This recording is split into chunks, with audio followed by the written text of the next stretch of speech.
Hi everyone, good evening. Good evening, madam. Good evening. Good evening all of you. Good evening. Good evening, आवाज येतोय sir. सर्वांना? Good ma'am. Evening. Good हो evening. Madam आवाज येतोय. Okay. हो सगळे ठीक आहे मॅम. सर्वांना? Yes teacher. Okay. Yes teacher. Good evening ma'am. Good evening Good सर्वांना. evening good ma'am. Evening. Good evening ma'am. Good Good evening all of evening you. Good evening. Okay. आज सुद्धा आपण ma'am. बुद्धिमत्ता हा विषय पाहणार आहोत. आवडतो ना सर्वांना बुद्धिमत्ता विषय? Oh. ओके. काल आपण पाहिलं होतं तर्कसंगती व अनुमान. यामध्ये भाषिक पाहिलं होतं. भाषिक आणि अभाषिक या प्रकारचे दोन प्रकार असतात पहा, भाषिक आणि अभाषिक. आता काल अभाषिक मध्ये पाहिलं होतं. काय पाहिलं होतं बरं आपण? कालच्या याच्यामध्ये काय पाहिलं होतं? आठवतंय कोणाला? तुझ्या टीचर अनुमान. आपण तुलना पाहिली होती. काय भाषिक. पाहिलं होतं? तुलना. बरोबर? हा. आता भाषिक मध्ये आपण मम्मा काय पाहिलं? इकडे आवाज एक येतो? मिनिट.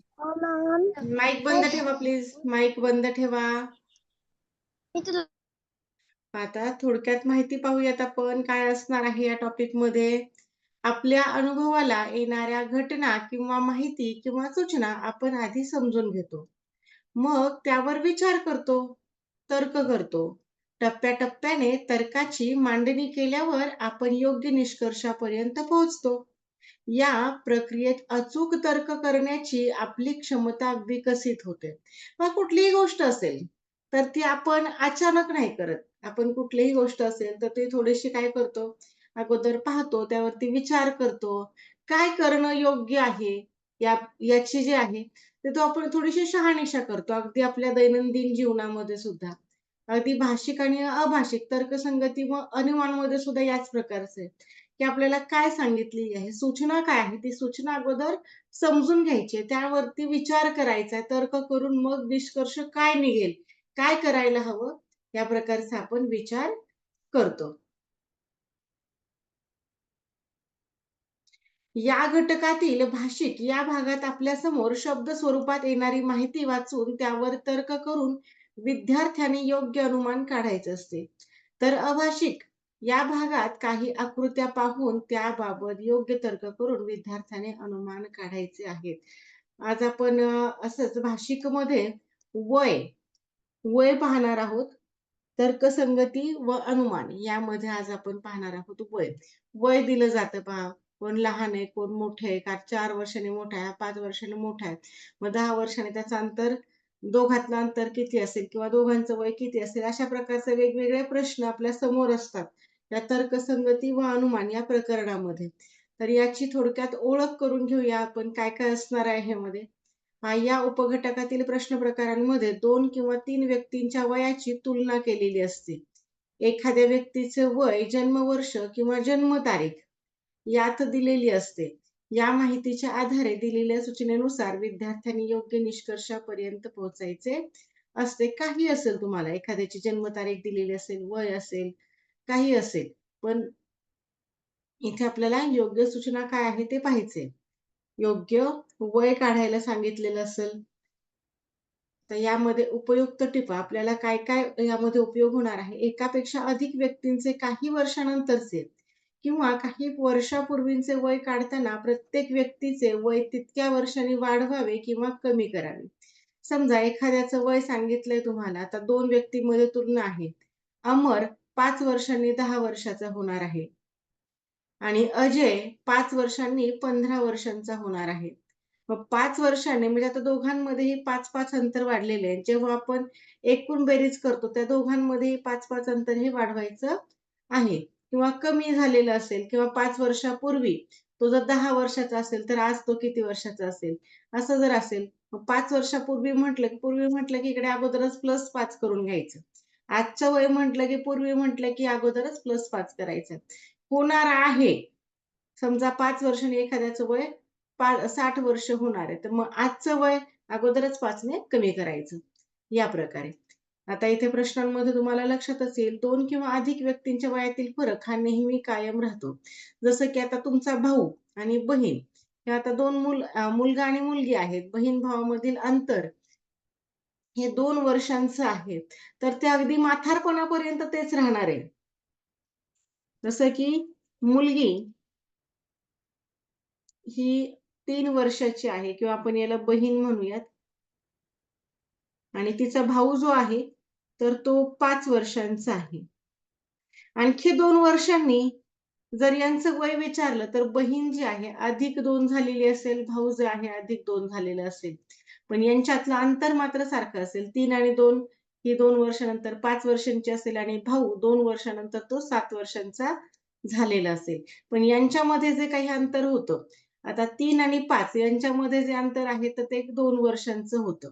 2 वर्ष या दोघांमध्ये अंतर आहे. पुन्हा 5 आणि 7 2 वर्षांनी दोघांचं 2-2 वर्ष वय वाढलं. पण अंतर मात्र 2 वर्ष आहे तसंच. आणखी 3 वर्षांनी बहीण जी आहे, तर ती 8 वर्षांची होईल आणि भाऊ जर 3 वर्षांनी किती वर्षाचा झाला असं जर म्हटलं, सध्या 7चा नंतर 3चा तर मग तो 10चा. पण वय मात्र पहा 8 आणि 10 म्हणजे यांच्यामध्ये 2 वर्ष अंतर पुन्हा कायम आहे. म्हणजे वयातील अंतर जे आहे ते कायम राहतं. अगदी आपल्या म्हातारपणापर्यंत. बहीण-भाऊ असतील, आई-वडील असतील, पती-पत्नी असतील, यांच्या वयातील अंतर हे कायम राहतं. मग ते तुम्हाला कितीही वर्षांपूर्वीचं विचारू द्या किंवा कितीही वर्षानंतर विचारू द्या, पण वयातील अंतर हे कायम असणार आहे. आज जर 2 व्यक्तींच्या वयामधील अंतर जर 5 वर्ष आहे आणि 5 वर्षानंतर त्या दोघांच्या वयातील अंतर किती आहे, तरी ते 5 वर्षांचं असणार आहे. 10 वर्षांनी विचारलं तरी ते 5चं असेल. अगदी त्यांच्या म्हातारपणाला 70-80 वयाला विचारलं तरी ते अंतर कायम असणार आहे. वयातील अंतर हे कायम राहतं, हे लक्षात ठेवा. अशा छोट्या-छोट्या ट्रिक आहेत, त्या जर आपण यूज केल्या तर अतिशय सोप्या पद्धतीने हे प्रश्न आपण सोडवू शकतो. आता इथं स्वाध्यायातले प्रश्न सोडवून दिलेले आहेत, स्पष्टीकरण आहेत. आपण जाऊयात डायरेक्ट हां, इथे हा स्वाध्याय आहे 4.1 5वी स्कॉलरशिपचं पुस्तक आहे नवनीत प्रकाशनाचं. जर तुमच्याकडे पुस्तकं असतील तर पुस्तकांमध्ये सुद्धा तुम्ही पाहू शकता. अतिशय सोप्या पद्धतीने ही उदाहरणं सोडवली जातात. आता हे 4थं प्रकरण आहे. म्हणजे आपले जर आता क्लास सुरू झाले, तर हळू-हळू हे प्रकरण आपल्याला येणार आहे. पण त्यापूर्वीची जी प्रकरणं असणार आहेत, या प्रकरणांच्या तुलनेने थोडीशी सोपी-सोपी असणार आहेत. आता आपले हे जे आहे ते सध्या फ्री क्लास आहेत. मग फ्री क्लास असल्या कारणाने आपण कुठलेही आणि कधीही प्रकरणं घेतोय. आता आपले क्लास सुरू झालेले आहेत, जे काही पेड क्लासेस आहेत, तर त्यांच्यासाठी मात्र हे पूर्णपणे अगदी पहिल्यापासून सुरू होतंय. मग पहिल्यापासून सुरू होतं तर त्यांना काहीच कठीण जाणार नाही. आता ही वेळ आहे 30 जूनपर्यंत आपण डिस्काउंट दिलेला होता फीमध्ये. तर या प्रकारचं हे स्ट्रक्चर आहे, फीचं स्ट्रक्चर आहे. स्कॉलरशिप नवोदय मंथनसाठीचं हे स्ट्रक्चर आहे. वन टाईम जर आपण फी भरतोय, अगदी सोप्या पद्धतीने वेगवेगळ्या ट्रिक्स आपल्याला पाहायला मिळणार आहेत. आपली जी काही वार्षिक फी ₹6,000 आहे, तर ती 6,000 सध्या न ठेवता आपण 30 जूनपर्यंत डिस्काउंट दिलेला आहे. 3,999 एवढीच आहे. इन्स्टॉलमेंटमध्ये भरताय, हप्त्यांमध्ये भरताय, तर तुम्हाला 2 हप्ते पडणार. 2499 असे 2 हप्ते. 30 जूनपूर्वी भरला तर तो पहिला म्हणजे जेव्हा हा पहिला हप्ता भरणार तेव्हा तुमचं ॲडमिशन कन्फर्म होणार. त्यानंतर मात्र दुसरा हप्ता हा तुम्हाला 15 ऑगस्ट पूर्वी भरावा लागणार आहे. 15 ऑगस्ट ही त्याची लास्ट मुदत आहे. त्यानंतर आणखी एक छानशी स्कीम आपण ठेवलेली आहे रेफर अँड अर्न. आपण जर ॲडमिशन देताय, जर तुम्ही तुमच्या मित्रांना, मैत्रिणींना, नातेवाईकातील मुलांना जर त्यांच्या वयातील मुलं जर आपल्या क्लासमध्ये येतायत, ॲडमिशन घेतात, तर यावरती ज्या विद्यार्थ्यांचं वन टाईम फी भरून ॲडमिशन झालेलं आहे, त्यांना ₹1,001 चा कॅशबॅक असणार आहे. तुमच्यासाठी ही रक्कम आम्ही तुम्हाला तुमच्या अकाउंटवरती पाठवणार आहोत. ज्या विद्यार्थ्याचं ॲडमिशन झालेलं आहे आणि त्यानं जर पुन्हा आपल्याला रेफर केलेला आहे दुसरा विद्यार्थी, तर त्यासाठी आहे. वन टाईम ॲडमिशन असेल तरच ही स्कीम आहे. पहा इथे फोनपे नंबर किंवा आपला कॉलिंग नंबर मेसेजसाठीचा सुद्धा पूर्णपणे क्लाससाठी हा नंबर आहे. काही शंका असतील, काही डाउट्स असतील तर तुम्ही या नंबरवरती कॉल करू शकता, मेसेज करू शकता. या प्रकारे आपल्या फीचं स्ट्रक्चर आहे पूर्ण वर्षभरासाठीचं. यामध्ये भरपूर साऱ्या टेस्ट होणार आहे. दर महिन्याला आपली एक मेगा टेस्ट असणार आहे.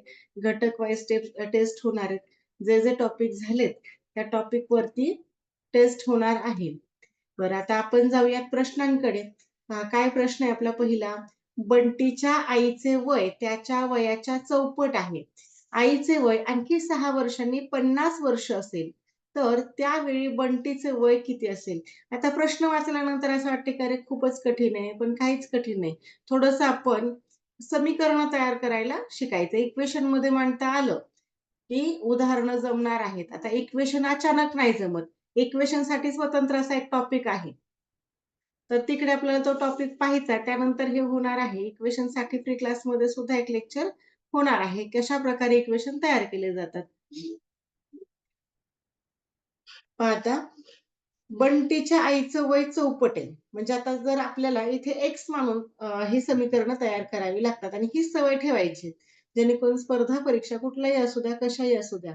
आता हे चल मानून जर तुम्ही म्हणजे व्हेरिएबल एखादा ठेवता, तर तुम्हाला ते उदाहरण त्याची उकल आपल्याला पटकन मिळणार आहे. म्हणजे आजचं वय आपण बंटीचं हे एक्स मानूयात. आजचे बंटीचे वय एक्स मानू. आता ज्याचं काहीच वय माहिती नाही, काही नाही, अशा वेळी एक्स मानायचं. एक्स, वाय, झेड कुठलाही घ्या. कुठलंही चल चालेल, कुठलंही चालेल, काही घ्या. आईचे वय आहे. आता हा जर 4चा आहे किंवा हा जर एक्सचा आहे, तर आईचं वय काय असणार? त्याच्या चौपट आहे. म्हणजे 4 गुणिले एक्स. जर बंटी जर एक्स आहे, तर आपण आईचं वय म्हणजे आई किती झाली पहा? 4 वर्षांनी मोठी म्हणजे 4 पट त्याची मोठी. एक्स गुणिले 4 हा होत असतो 4x. म्हणजे आईचं वय झालं 4x. आता आपण जाऊया तिकडे पुढे. पहा काय सांगितलं त्यांनी. थोडं-थोडं उदाहरण पाहून केलं तरी चालतं. आईचं वय आणखी 6 वर्षांनी 50 वर्ष असेल. आता आणखी 6 वर्षांनी पण आपण आईचं आजचंच वय काढू शकतो. 6 वर्षानंतरचं वय 50 आहे. आईच्या आजचे वय काढून घेऊयात आपण. किंवा आपण असंही लिहू शकतो, इथे आईच्या वयाच्या समोरच घेऊयात. म्हणजे इक्वेशनमध्ये तुम्हाला कसं लिहितात हे सुद्धा कळेल. 4x बरोबर आजचं वय ना हे सध्या आपण इथे आजचंच आहे आईचं आणि बंटीचं. 50 वजा 6 म्हणजेच 4x बरोबर आता 50 मधून जर 6 वजा केले तर ते 44 होतात. या 44 वरून आणि या 4x वरून आपल्याला बंटीचं आजचं वय मिळतं. मग आता 4x ची किंमत मिळाली 44. तर आता x ची किंमत काढायची. x बरोबर 4 आणि x यांचा दोघांचा अर्थ असतो की 4 गुणिले x. हा आपण डायरेक्ट असा लिहू शकतो 4x. आता हा xच्या पुढे जर लगेच बरोबर घेतो तर लगेच पुढचं पद कोण आहे ते घ्यायचं. डावी साईड घेतली की लगेच बरोबरच्या साईड. बरोबर दिलं की पुढं कोण आहे तो अगोदर घ्यायचा. मग पुढे आहे 44. आता हा जो 4 आहे तर तो 4 आता जागा बदलतो. 4 जातो इकडे 44 कडे. गुणाकार असेल तर भागाकार होतो, भागाकार असेल तर गुणाकार होतो. म्हणजे जागा चेंज केली तर त्यांचं चिन्ह हे बदललेलं असतं. आता यांचं साइन चेंज होतंय. जर बेरीज असेल तर वजाबाकी होत असते. वजाबाकी असेल तर बेरीज. म्हणजे ह्या दोघांमध्ये बदली होते. यांचं जुळतं. कोणाचं बेरीज असेल तर वजाबाकी आणि वजाबाकी असेल तर बेरीज होणार आहे. पण गुणाकार असेल तर गुणाकाराचं रूपांतर हे भागाकारामध्ये होतं आणि भागाकार असेल तर त्याचं रूपांतर हे गुणाकारामध्ये होतं. 4 आणि x यांच्यामध्ये गुणाकार होता. आता हा जातोय इकडे पद बदलतो इकडे डाव्या साइड उजव्या साइडकडे जातोय 4. तर मग आता 4चं जो आहे चिन्ह बदलणार आहे तो जाणार आहे भागाकारामध्ये. मग हा भागाकार आपण 44 छेद असाही लिहू शकतो किंवा 44 भागाकारामध्ये 4 असंही लिहिलं तरी काही हरकत नाही. दोघांचाही अर्थ एकच होतो. 44 भागिले 4 असा जर भागाकार केला तर सर्वांना माहिती आहे की उत्तर किती येतं? 11 उत्तर मिळतं. आणि ज्यांना काटछाट जमतो त्यांनी या प्रकारे करायचा 4 एक 4, 4 एक 4. म्हणजे उत्तर मिळालं 11. पहा कुठल्याही पद्धतीने केलं तर उत्तर 11 मिळणार आहे. म्हणजे बंटीचं जे आहे, आता x म्हणजे 11 निघलेलं आहे. म्हणजे x कोणाला मानलेलं होतं आपण? बंटीला. बंटीचं आजचं जे वय आहे, बंटीचे आजचे वय निघले 11 वर्ष. बंटी झाला 11 वर्षांचा. आता बंटीचं वय माहिती झालं तर आता आईचं वय आपल्याला सहजपणे काढता येणार आहे. आपल्याला इथं बंटीचंच वय विचारले विशेष म्हणजे. बरं आणि पण ते कधी विचारलेले तर त्यावेळी बंटीचे वय किती? आता त्यावेळी. आता इथे आपल्याला काय करावं लागेल?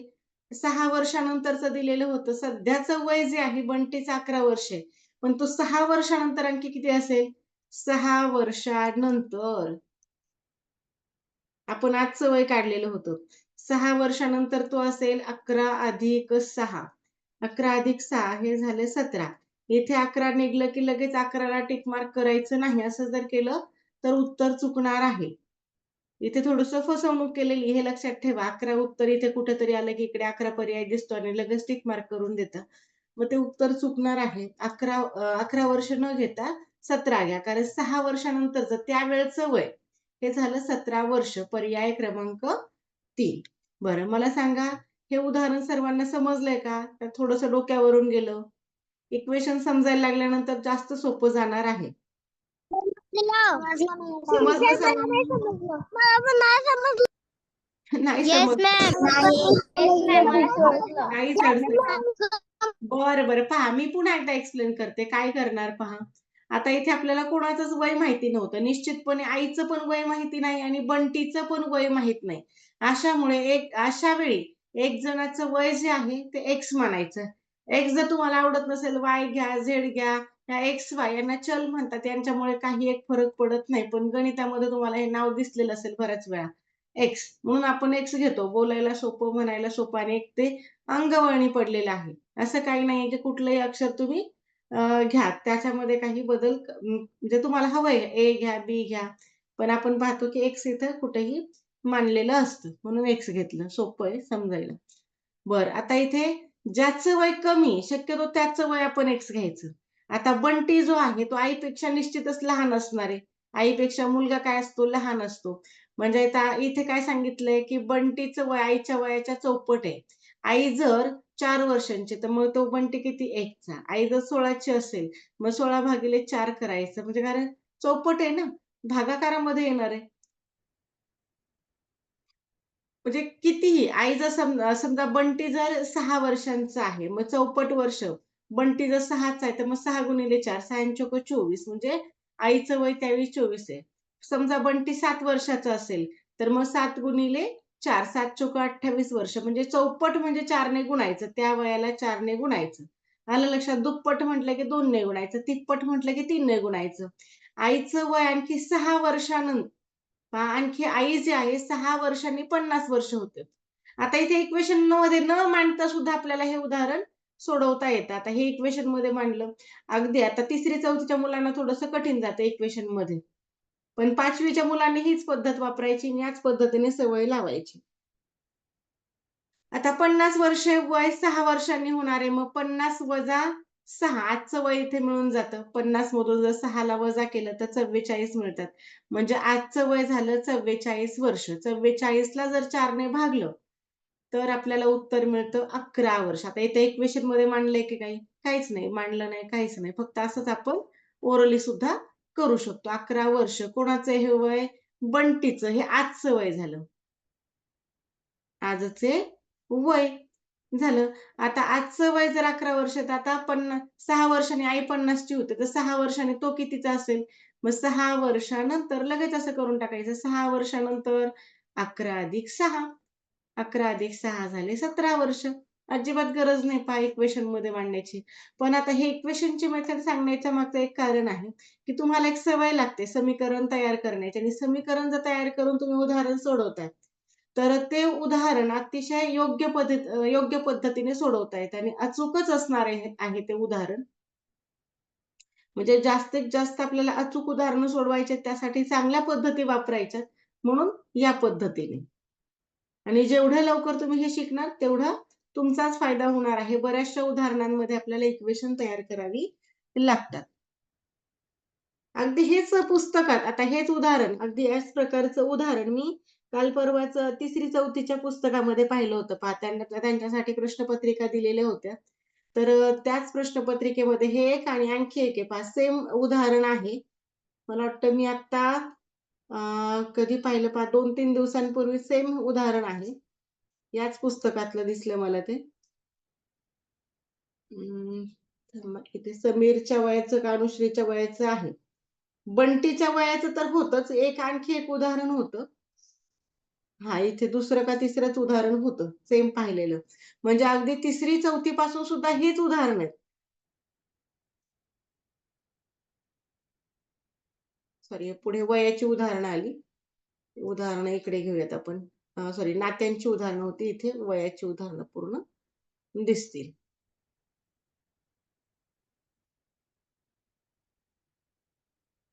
एक मिनिट हां.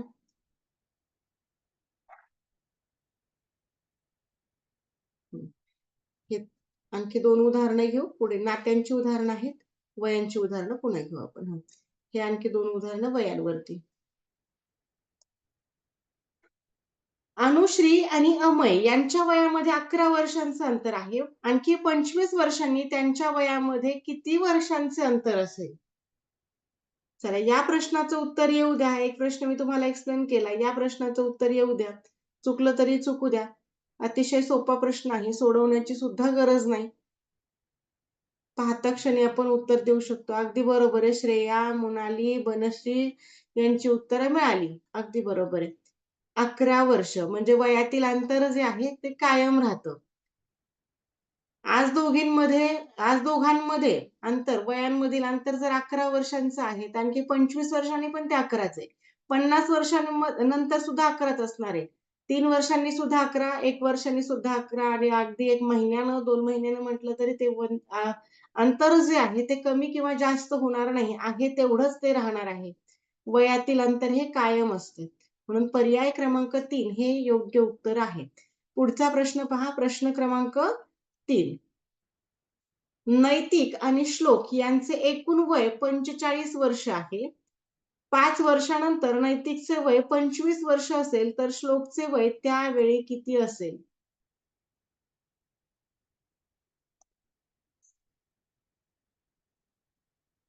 चला येऊ द्या प्रश्नाचं उत्तर, त्यानंतर मी एक्सप्लेन करते.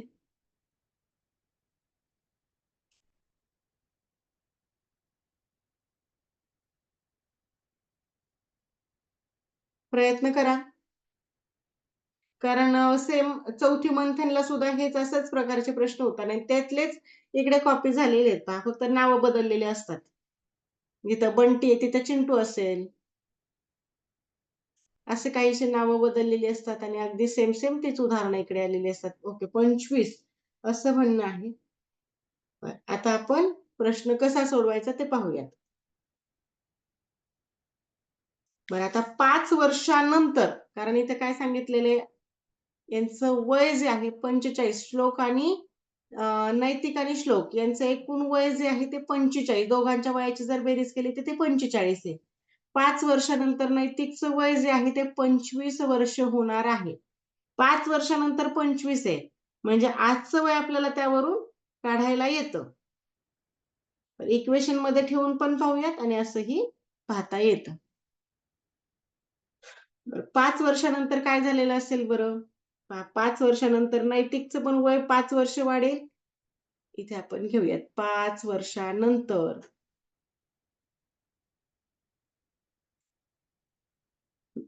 5 वर्षानंतर हा नैतिक सुद्धा +5 झालेलं असणार आहे.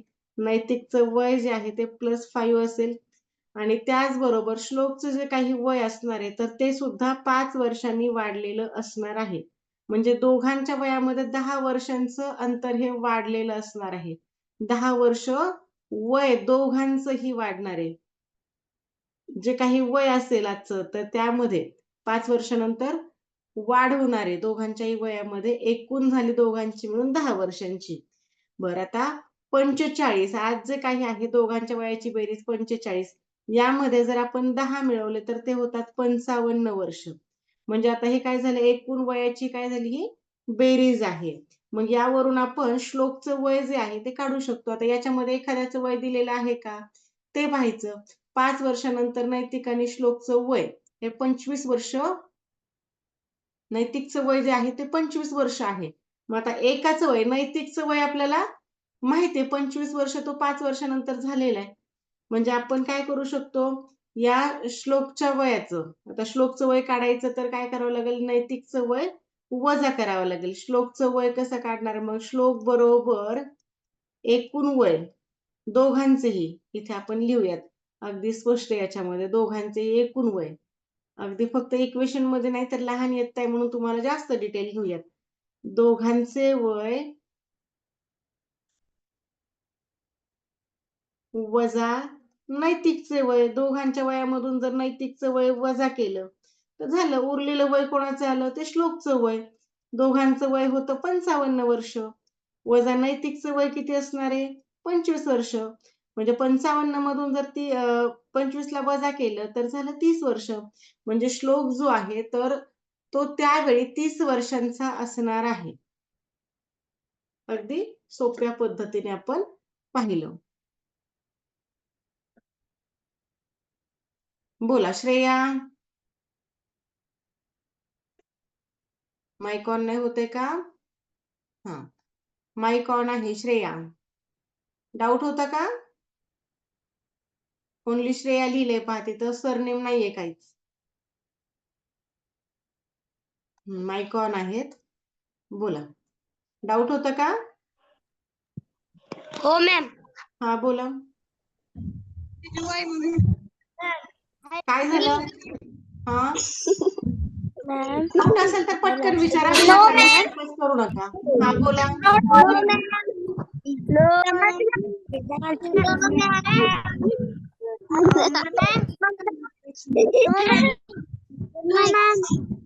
काय करता? फक्त हो हो म्हणता, काहीच नाही. तुमचा डाऊट नसतो, काहीच नसतो. फक्त टाइमपास करण्यासाठी हँड रेज करता का? असं नाही करायचं. ओके, चला पाहूयात आता पुढचा प्रश्न. काही मुलांचं उत्तर आलं होतं 25 वर्ष. तसं नाही, आता इथे नीट प्रश्न पाहिला नव्हता. 25 नाही तर 30, जवळजवळ 90% मुलांचं उत्तर हे 25 आलं होतं. आता पुढचे प्रश्न इकडे आहेत त्या पेजवरती.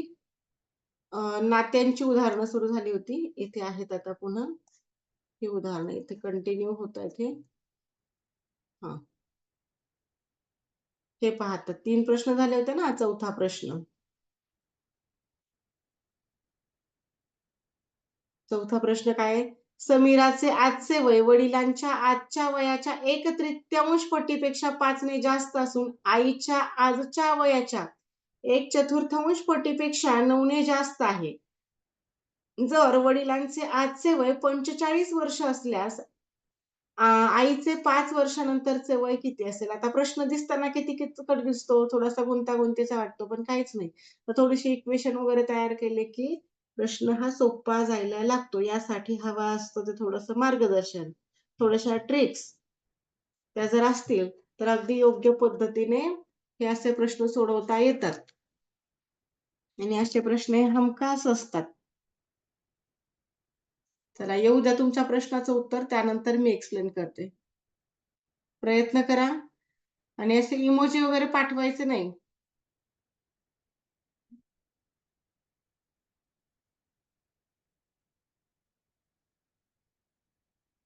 ज्यांना समजलं नाही त्यांना आता रिपीट व्हिडिओ पाहायचा आहे.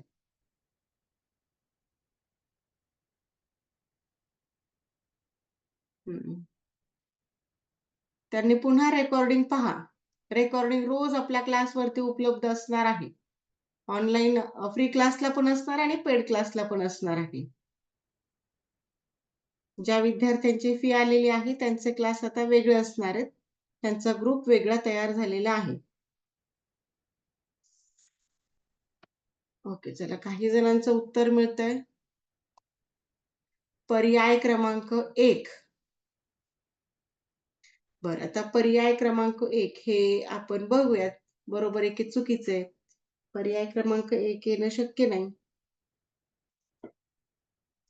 पहा, आता समीरचं वय, आता समीरचं आजचं वय वडिलांच्या, आता इथपर्यंत असं थोडं थोडं करून इक्वेशन तयार करायचं. हा, बोला.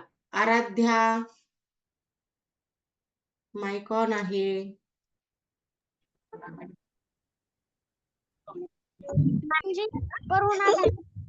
क्लास मराठी कधी आहे? काय आहे? आणि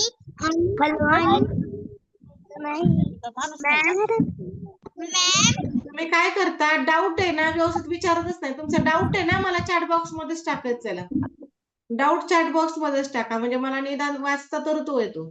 तुम्ही फक्त मॅम मॅम करता आणि अचानक बरेच जण फक्त बोलता, डाऊट अजिबात विचारत नाही.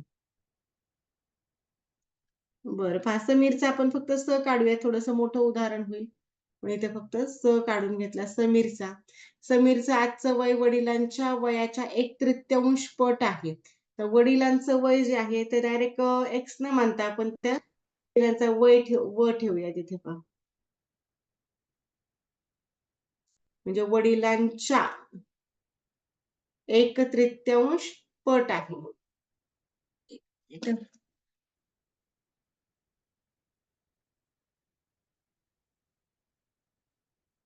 हं. आता 1/3 आणि वडील असं जर वडिलांचं जे काही वय असेल, समजा वडिलांचं जर एक्स असतं आणि याच्या पट म्हणजे इथं गुणाकार 1/3 घेतला असता. तर मग काय झालं असतं तो x/3 झाला असता. म्हणजे एक्स म्हणजेच इथं वडिलांचा व घेतलेला आपण. त्याच्या जागी इथं एक्स मांडला तरी चालतो. पण आता डायरेक्ट वडील म्हणून इथं व घेतला म्हणजेच 1/3 म्हणजेच वडिलांचा व आहे म्हणून इथं छेदामध्ये 3 झाला अधिक 5 एवढ्या 1/3 पटीपेक्षा 5 ने जास्त आहे.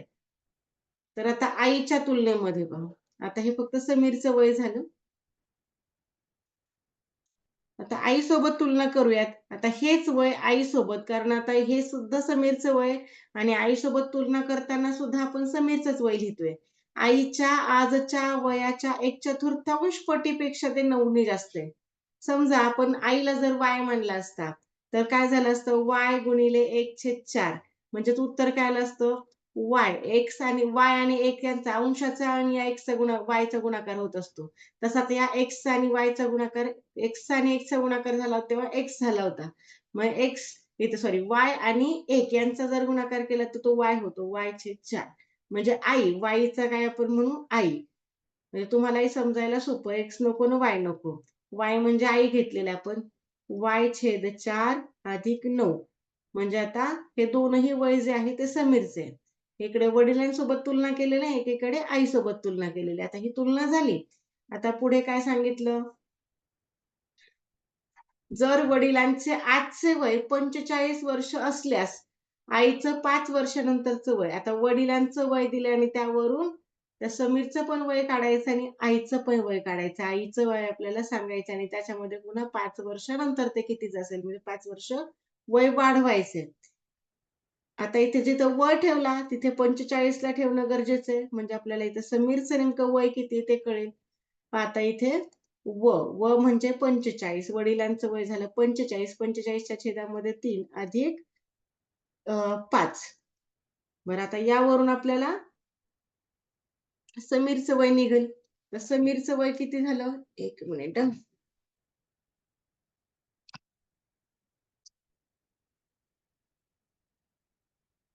हं.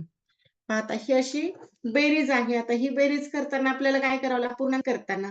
आता इथे दोघंही अंशछेद रूपामध्ये नाहीयेत. अंशछेद रूपामध्ये जर नसेल, तर दुसऱ्याला काय करायचा? छेद घ्यायचा आणि ज्याला छेद नसतो त्याचा छेद हा 1 असतो. मग आता इथे आपण काय करतो? समीरचं वय इकडे काढू शकतो. आईच्या वयाला थोडा वेळ आपण बाजूला ठेवूयात. आईचं यावरून वय आपल्याला समीरचं यावरून वय निघेल. आता तिरकस गुणाकार करायचा. 45 अधिक 45 गुणिले 1 45 झाले. 3 5 15 15 झाले आणि 3 1 3 हे झाले एवढे.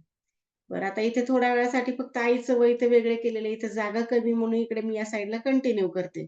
समीरचं वय 45 आणि 15 यांची जर बेरीज केली तर ती होते 60. 60च्या छेदामध्ये 3 ठेवायचे आणि यांचा भागाकार म्हणजे अशा पद्धतीने ठेवलं म्हणजे भागाकार केला आपण. 3 1 3, 3 2 6. समीरचं वय इथे निघून गेलं. समीरचं वय मिळालं 20 वर्ष. समीरचं वय आहे आता 20 वर्ष. हे समीरचं वय मिळालं, की आता आईचं वय आपल्याला मिळणार आहे. कारण इथे काय सांगितलं होतं? आईच्या वयाच्या 1/4 पटीपेक्षा तो 9 ने जास्त आहे. मग आता आईचं वय आपल्याला काढता येईल. आता आईचं वय पहा. आईचं वय आपल्याला 1/4 पटीपेक्षा म्हणजे आता याचं तर फिक्स वय 20 माहिती आहे.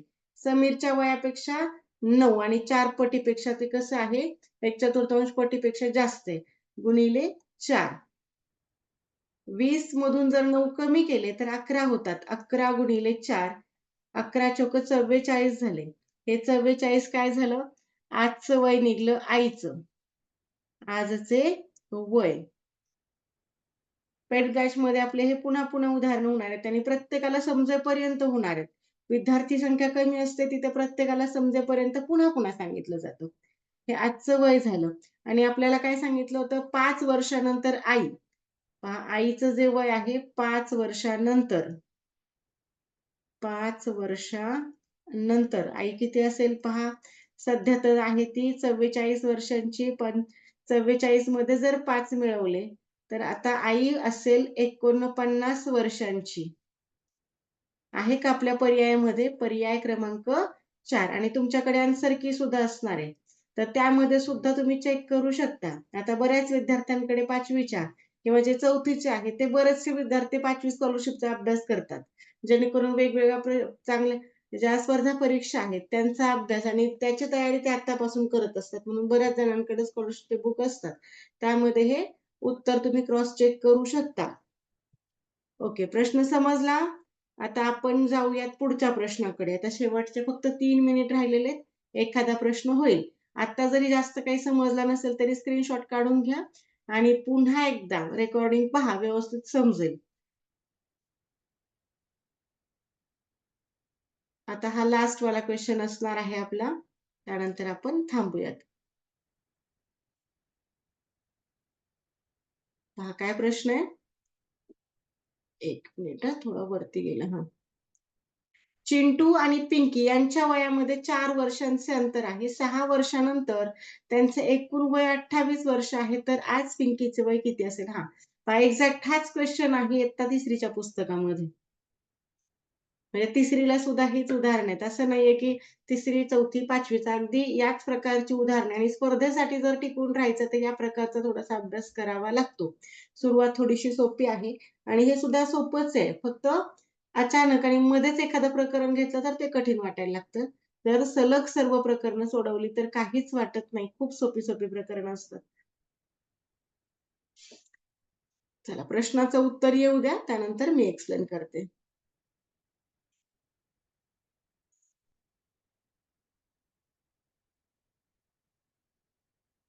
5वा राहिला का? अरे, खरंच की. बरं आता असू द्या चला. हा आपण इथे वरती गेला ना, बरं घेऊयात. 5वा पण घेऊ. हा आता 3रीचा प्रश्न आहे म्हटलं आणखी सोपा 5वा पण घेऊयात. शक्य झालं तर आता इथे 1.5 मिनिट मी पटकन एक्सप्लेन करते तुम्हाला. हा प्रश्न पहा आता. बरं चिंटू आणि पिंकी. आता चिंटू नेमका किती वर्षांचा आणि पिंकी नेमकं किती वर्षाची आहे? आता हे आपल्याला माहीत नाही. फक्त दोघांमध्ये अंतर एवढं आहे. आता किंवामध्ये उत्तर येणार हे लक्षात ठेवा. तर किंवा म्हटलं की इथं आपल्याला फिक्स उत्तर दिसतंय तुम्हाला. तरी सुद्धा आपण हे कसं सोडवायचं ते पाहूयात. पहा आता दोघांपैकी एक जणाचं जर वय आपण X मानलं, म्हणून मी इथं डायरेक्ट चिंटू आणि पिंकी न लिहिता दोघांपैकी कोणीही X असणार आहे. कारण इथे फिक्स माहिती नाही. मग X अधिक 4 अधिक 6 कारण 6 वर्षानंतरचं पाहतोय म्हणून इथं एक जण जर Xचा असेल आणि एक जण जर X अधिक 4चा असणार आहे. कारण इथं फरक कसा आहे? आता इथे चिंटू किंवा पिंकी. इथे एक जण Xचा आहे आणि एक जण X अधिक 4. मग इथे पण चिंटू किंवा पिंकी कोणीतरी यापैकी असणार आहे. इथे पण चिंटू किंवा पिंकी दोघांपैकी एक जण असणार आहे. बरं आता इथे 6 वर्षानंतर दोघांचंही वय वाढणार आहे. आता X सोबत घेतला होता. आता इथे पुन्हा X अधिक 6 म्हणजे फक्त X मध्ये जर 6 वाढवले, 6 वर्षांनी त्याचं वय जे आहे 28 वर्ष होणार आहे. इथे फक्त X सोबत आणि हा X अधिक 4 सोबत हा इथे 6 वाढवलाय हा लक्षात ठेवा. मग आता यांचं जे आहे X अधिक थोडा प्रश्न फास्ट घ्यावा लागेल, वेळ संपत आलेली. अधिक आता एक तर X अधिक 6 झालेला आहे. X अधिक 6 आहे असाच लिहायचा. पुढे 28 आहे असे. आता एकूण X किती तेवढे X मोजून घ्यायचे. 2X अधिक 10 आणि 6 यांची बेरीज करायची. ती झाली 16.